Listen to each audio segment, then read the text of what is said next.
According to Open Doors, 5,621 Christians were killed for their faith alone last year.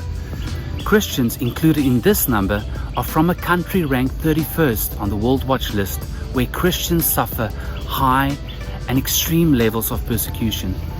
Christians face discrimination in the workplace and may be barred from losing their government jobs when their faith becomes known. And so pastors of unregistered churches have been arrested and held for as long as a year, their families and churches having to pay huge sums of money for their release.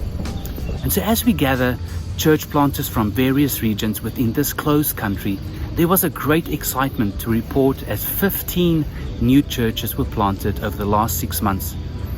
As one of the church planters, let's call him Brother Lun, shared with me that they never dared to go out alone to do any form of evangelism. The risk is just too high.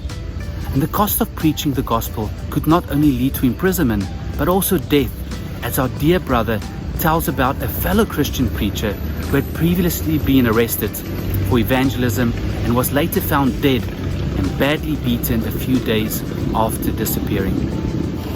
And so local residents say that they believe that Sang was murdered because not only of his religious beliefs, but because of doing evangelism outreaches.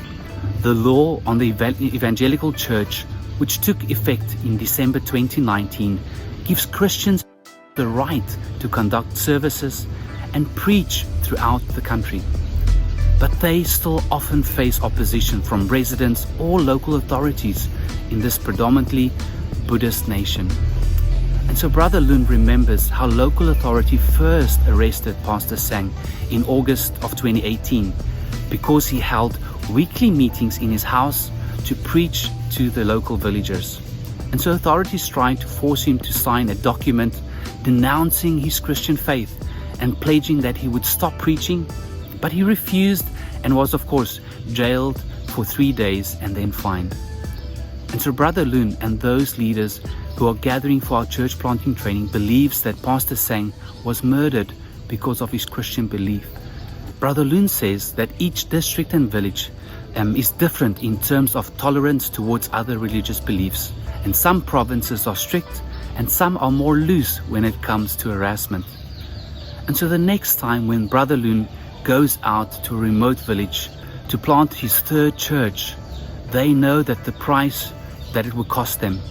Yet they are so determined to reach the more than 7 million Christians in this closed country.